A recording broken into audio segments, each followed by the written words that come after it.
and to be such a beautiful audience, to be among people who really are the future.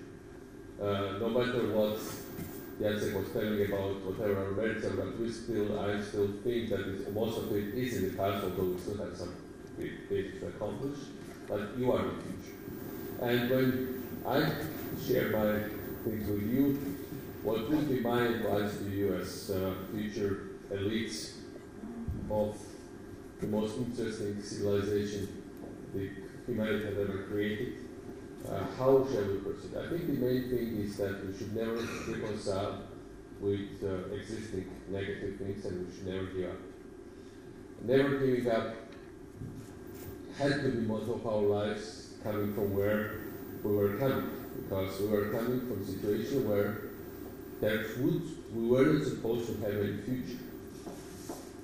You know, we are in much better shape than were Georgian officers that came to Poland in the 1920s, when they had basically lost their motherland, and they came to fight a desperate fight together with Polish people and Marshal Pilsudski, which culminated into, in the end, after decades, into Warsaw Uprising, and many of them are buried in Katyn together with other Poles. In a very desperate situation, Poland, once again, basically lost independence. And Georgia never could even dream at that moment about independence. So in comparison to them, we are in a much better situation. When we raised the flag of Europe at my inauguration as president, because sometimes many people will tell you things you are doing are crazy. I think there are people who genuinely are crazy, but there are people who do right things and they tell them that they are crazy. And sometimes the truth is in between. And the reality is that when I first raised the European flag at my inauguration, saying that this is the future of Georgia, most of the European Union decision makers thought we were crazy. We said we ought to freedom, but there were also other people in Europe who welcomed us, and Jacek was the first man to introduce me to the European Parliament. He came to pick me up at the hotel in Strasbourg, drove me all the way to the podium of the European Parliament, and that was my big first speech to the wider European stage. I never forget that. But the things we were saying, that we want to be part of this great union, we want to be part of these great projects, lots of people had been looking at very skeptically. Then there was war of 2008, all-out invasion. And then we saw also different sides of Europe. We saw President Sarkozy, who tried to mediate, but then he came up with what Russia suggested, basically as a new Munich Accord, where I had to sign with my own hand that I agreed to dismemberment of my country to loss of its sovereignty. It was Article 6 of that agreement. He comes in and he tells you, you are finished. You know, Putin told me, he looked into my eyes, and he told me that he's going to hang you up by different parts of your body. He definitely means it. And I'm not going to help you. I don't have soldiers to help you. See, what Bush abandoned you. So you have to sign it, otherwise you'll be killed. And there were Westerners, my Western friends, who were telling me, we still can secure Tbilisi airport. You and members of your government, which are in danger, should maybe be thinking about leaving the country. Or beforehand, maybe you can sign it and then leave the country. And that are the moments when everybody takes their own decisions. And my decision was that I would never, ever give up. I always remembered that the Georgian government in 1921, when Russians came the same way, just from another direction, they gave up. They left the country thinking, oh, it's temporary, we'll come back. And I'm sure they suffered every day of their remaining long lives by the fact that they gave up at a very important moment. And I said, I'm not repeating this mistake. This should not be repeated. And we stood there till the end, together with hundreds of thousands of people, together with President Kaczynski, who came, and other European leaders, together with Jacek, and many other friends in Europe that really stood by our side. and Georgian state would survive. And it's basically, when people say that it was beginning of Putin's adventures and advances, I think it was beginning of Putin's demise. Because 4 years later, Putin himself had to admit, and Medvedev had to repeat it many times, we hate Saakashvili, but the reforms they did in Georgia are something to be learned from. For the Russians, these were the people that 4 years ago were saying, I'm dead, Saakashvili is dead, and Georgia is finished. And they were saying 4 years later, well, we have to admit they achieved something anyway.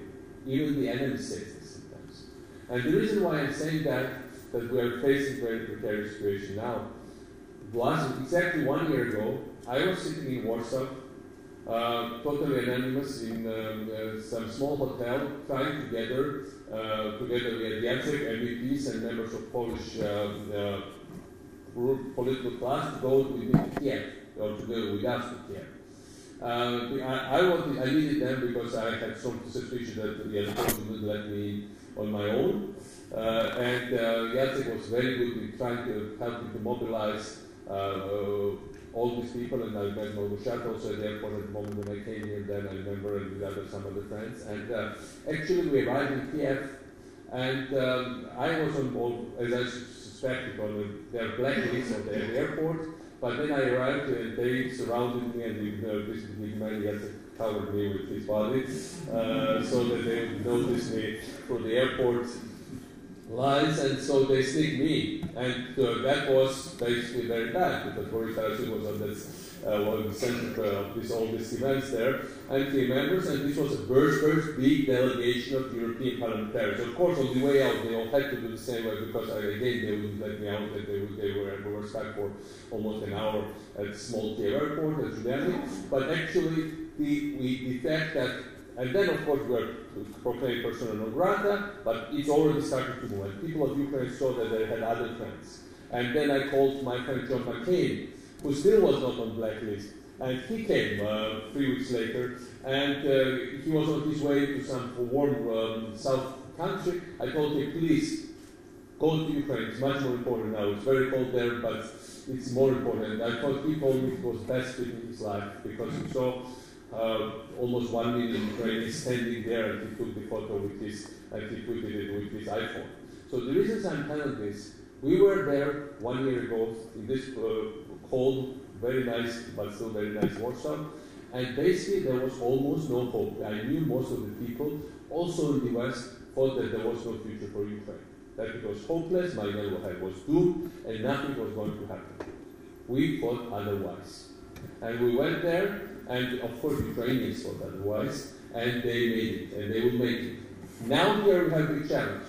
Vladimir Putin is thinking about new war in Ukraine, but he's also thinking about new war in my part of the world. He's building a road through Dagestan to Georgia day and night, and it's a military invasion road, and it's a military invasion road directly at Tbilisi, which he couldn't take in 2008, with even with 100,000 people army and doing bombing us with 200 planes. He's building this road because it's also a way road to invasion to other parts in our region, also to, I think, first target is Azerbaijan potentially, from his standpoint. And he's also talking about other interests directed at Kazakhstan and Belarus and Baltic countries. So if you look at his speeches, they are copycats of Hitler's declarations before the Second World War. Well, we are facing this big reality. But I think this is doomed because this is a part of a much bigger struggle. And the bigger struggle is struggle between modernizing, positive, open-minded forces based on good, and democracy is part of good, freedom of debate and expression is part of good. And the other side, people who think that this is all decadent, and what they incarnate is strongman's power, deceit, lying all the time, this Byzantine, Mongol kind of old-style, old-fashioned thing where words don't mean anything, where you are there just to deceive, cheat, to intimidate, and to just carry your things through, no matter what is the truth and what are the lies. And these are these two realities. And there are the moments when you think that the forces of evil are prevailing. And there are the moments when you almost think that it's time to give up. Well, but one lesson we learned for all my life, and I think this should be something that I might be sharing with you. We should never do that, because what seems to be absolutely real today, when you are facing somebody who is 100, 200 times more, seems to be more impressive, more scary, more powerful, and almost good to win, you always say there is always something that will make them very vulnerable and weak. And this something is called that you are right, truth is on your side, you are more noble, you are more just, maybe you are more less numerous, but you certainly are on the right side of history and you are on the right side of the future. And that's what's going to happen. I think we will see that the forces of anti-modernization fail. There is no way anti-modernization can defeat modernization in today's world because of many tendencies. I think there are also hopeful signs, and I think this very country, Poland, incarnates, which I think is one of the best nations in the world. I always say that, because sometimes Poles are very... I would say if I had not been Georgia, it is the best nation in the world. But with all the people present in these audiences. But I think even you would say, you would agree to that, because what this country stands for as a symbol is freedom and coming back from the cold, coming back from the hopelessness, coming back from being doomed, coming back from sliced up all the time, and still making it and coming back. It's a biggest comeback story of European and world history, Polish state and Polish success. And we are all inspired by these great comebacks. Because I remember very well, I'll finish on that, Catherine the Great wrote a letter to the German emperor saying we should never allow Poland to make reforms because we cannot take it back then. That's Putin's motto today. For him, not the me waving roads was a problem. The reforms we did in Georgia was a problem.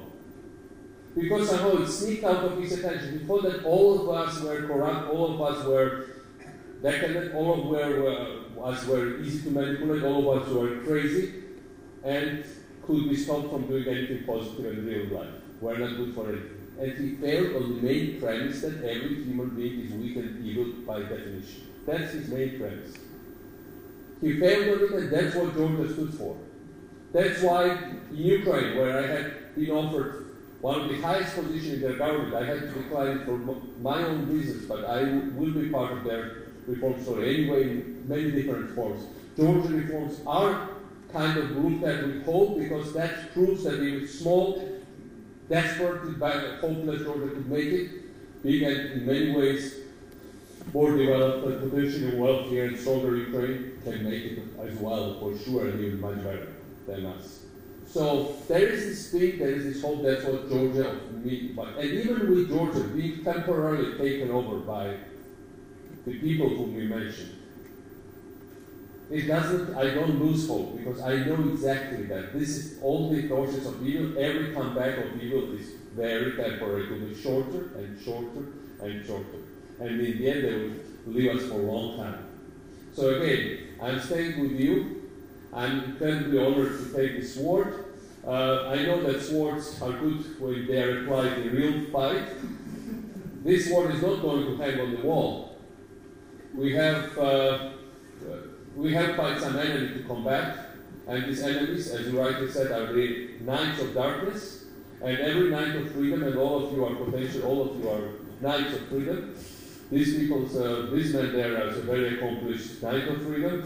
This amazing couple is amazingly important friends of ours. In that fight of freedom, and where there are many of us like this, we will keep sword out, and we will always keep it in battle, until this battle brings us ultimately to our final victory. Victory is near, there is no alternative to it, and we will never give up until the last minute when we see that this victory comes to our doorsteps and we finally rejoice. Thank you.